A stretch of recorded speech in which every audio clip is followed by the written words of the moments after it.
So, should we get into spoilers? I think we should. Okay. So with the Creathon cycle, reading this, I started thinking about A Memory of Light and The Last Battle, and really just kind of questioning, is this event apocalyptic?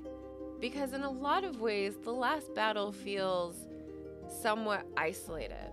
Like, a huge portion of the world almost feels like they are unaware of the fact that this is happening. Do you know what I mean? You think? I do. And the reason why I think that has something to do with when Rand comes down off Dragon Mount and he's walking through that orchard and that farmer's out there with his sons. It's you! But they are aware of their own problems. So I feel as though in some ways, if you are living in a remote place or on a farm or even just like a small town, the last battle is maybe happening and you're aware that it could be bad. I think everyone knows, but I think that denial is such a drug where you want to cling on to what's good and you don't want to see your children scared or starving. But when all the food is rotting and Trollocs are being spotted places that they've never been seen before, True. And there's wars going on, and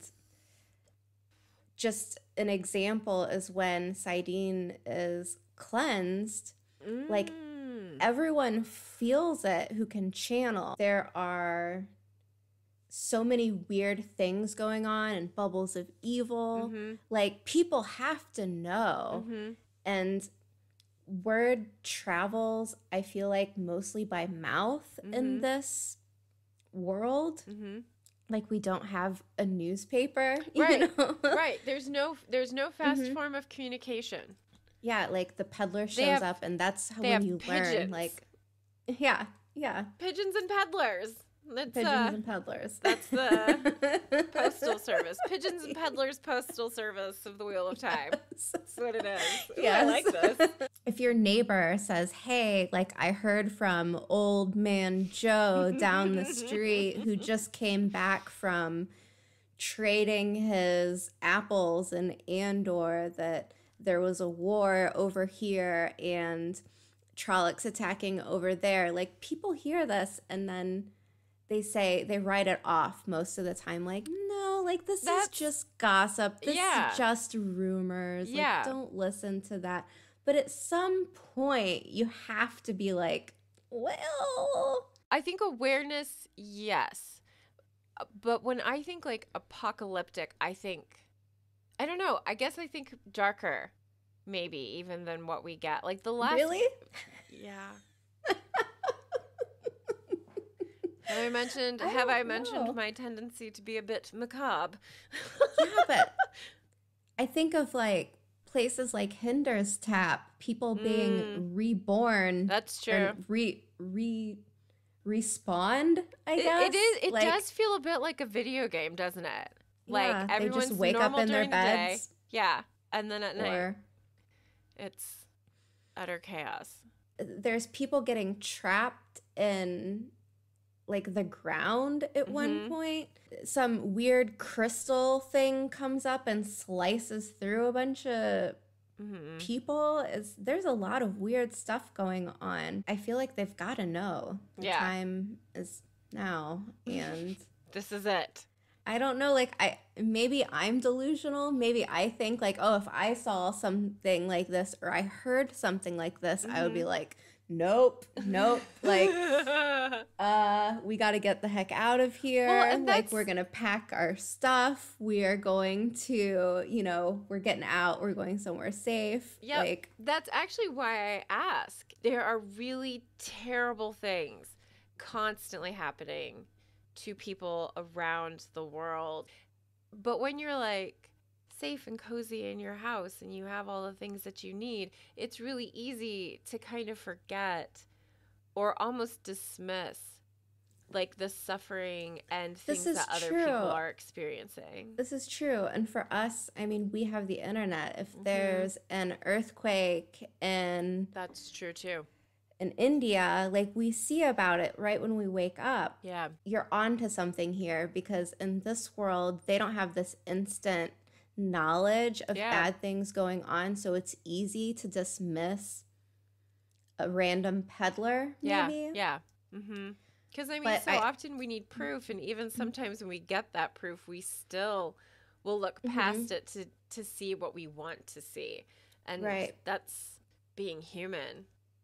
It's like the whole island of Tremalking, don't they just kill themselves? Yes, they do. Like, yes, they do. I mean, an entire island nation, island of people kill themselves. Their children, their wives, each other. Yeah, so I kind of feel like if I heard something like this, I wouldn't be so quick to dismiss it. Yeah. I think I'm leaning more towards your side now, where at first I was pretty sure, but...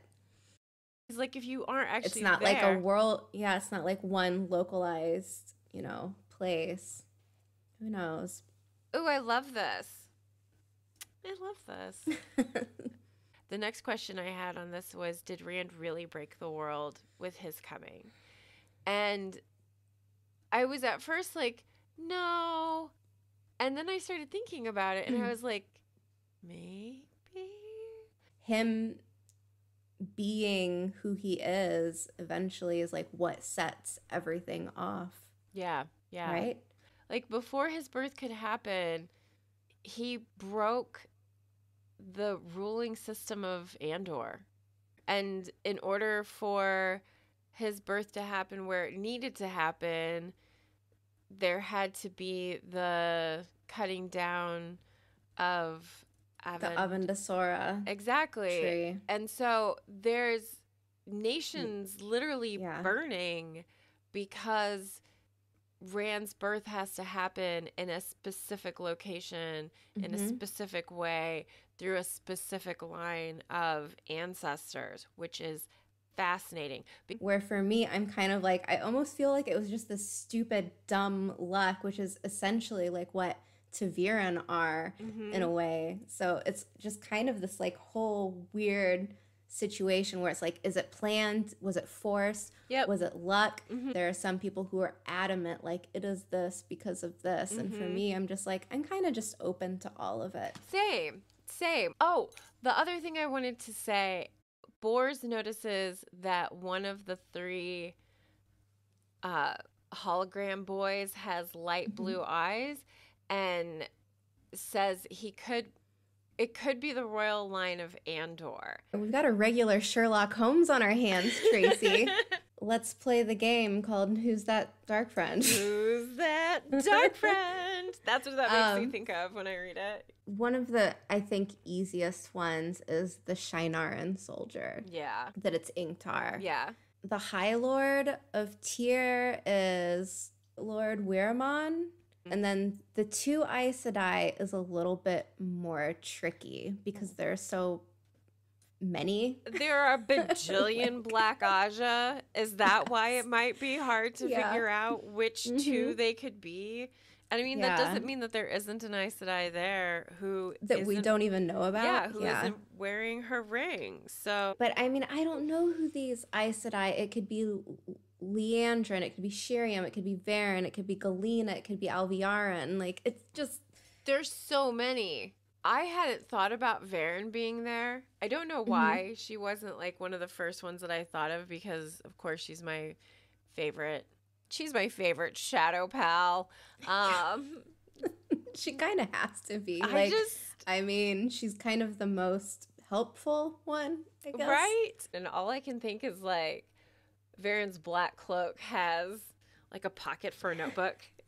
She's over there in a corner somewhere, like taking writing notes hastily. Yeah, little drawings.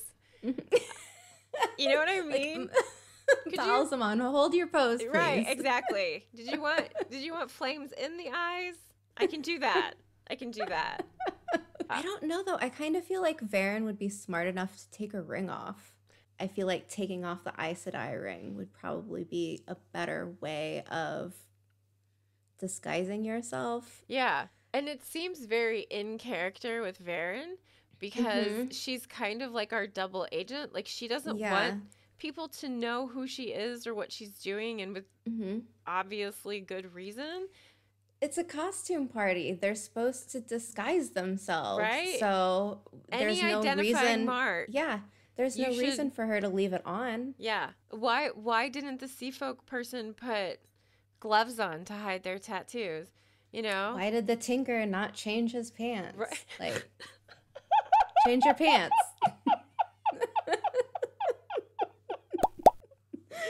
Dealing with Balsamon. Change your pants. Yeah.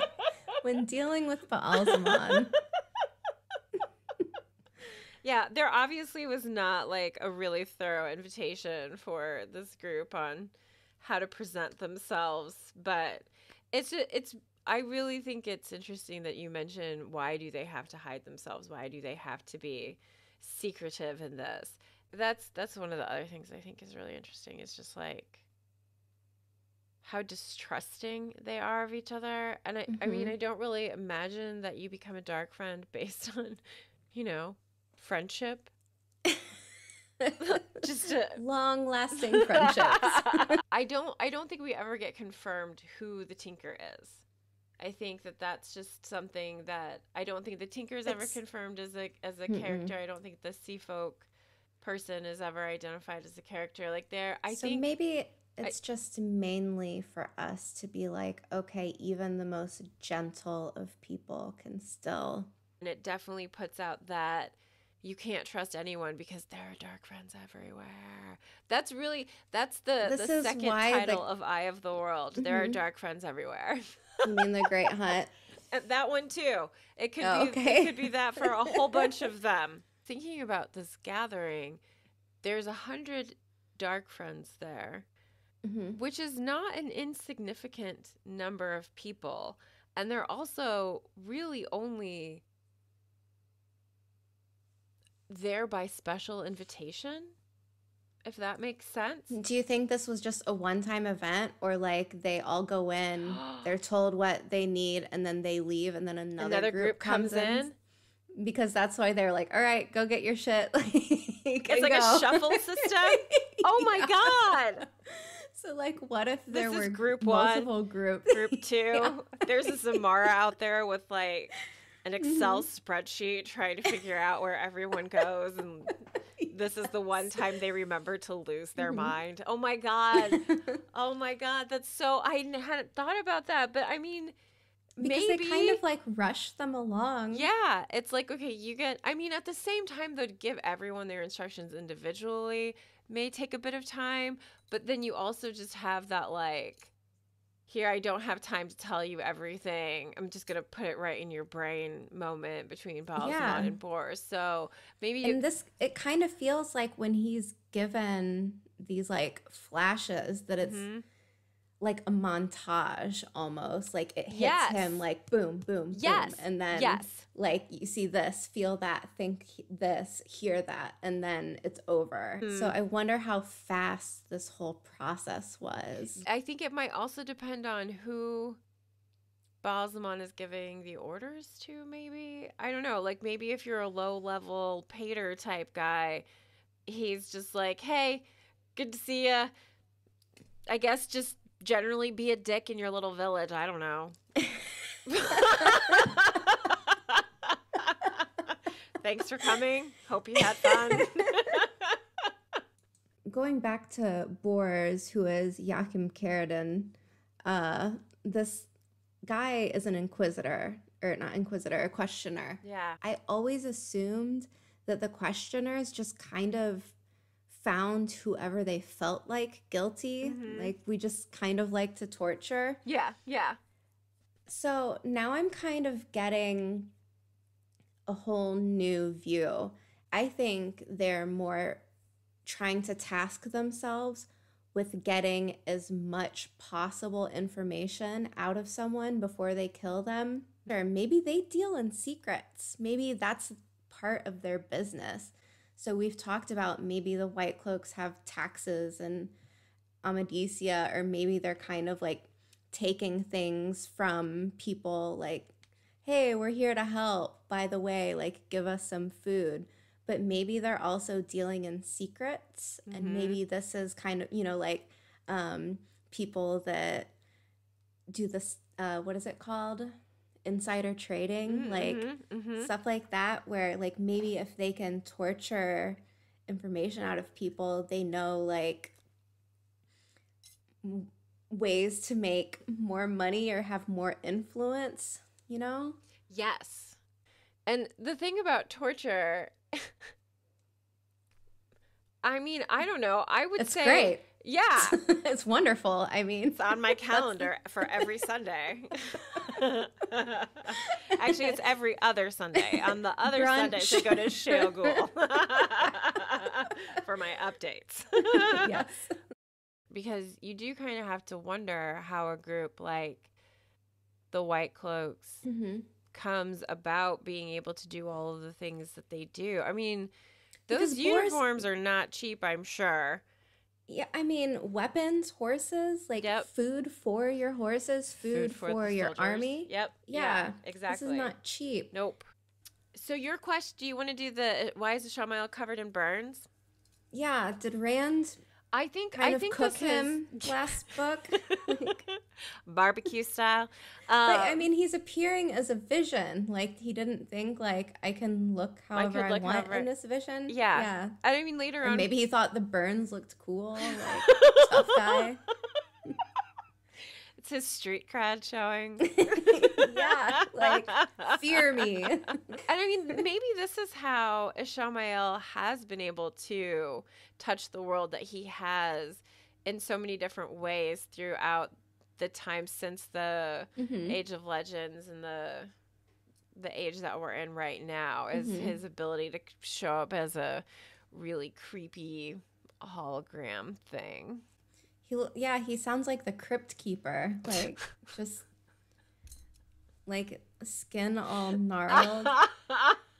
Anyways, this was very short, but I feel like the Dark One has a funny sense of humor because all of the boys get nicknames, and it's like the blacksmith, wah wah, the swordsman, the trickster, like Matt's gotta feel so cool about that. I feel like he would. If he knew, he would be like, yeah, that's me. Yes, exactly. Like a little wink, maybe a tip of his hat kind of thing. It's like the Dark One is really bad at nicknames. Yeah. The Eeyore sad thick boy, the mopey redhead, and the badger bagger. Like the badger bagger is my favorite. Ooh, that's so good. That's so very Matt too. So you had this dream. This is the last thing I think that I have, and it's the dream splosion, if you will. And I read that as dream splooshing. I'm like sitting pretty far away from my monitor though. I'm like, what is this about? What I like about this is he goes through all of these things, and through this dream, he notices so many things that we're going to actually see in this book in particular. It says, a woman, a girl, dressed in white, receded into blackness and vanished as soon as she appeared. That made me think of the novice dresses. Same. And I mean, it would make sense for Gwyn to be represented in a novice dress, considering she's about to become a novice. And she also goes back and basically conquers Elida as a novice in novice white. Egwene is probably a little bit more important in that aspect, but I don't know why. I'm thinking it would be needed for him to know anything about her. I'm thinking it's because of his position with the White Cloaks and their like animosity towards Aes Sedai. I mean, Egwene plays a huge role in the White Tower not being a heap of rubble and broken women. But that still doesn't have, I mean, that Yeah. wouldn't be any necessary information for Bors, I feel like. Well, what if this is like an image that he's like Balsamon has just created? It's the standard. It's the Everyone gets it. Yeah. He just like has this on like speed dial or whatever you would call it for people. Okay. All right. So I think that wraps it up. Thanks for joining us. We will be back again next week with the next chapters of The Great Hunt. And Thank you so much. We're doing 4 chapters at a time, right? Yes. Okay, cool. All right. I'm good.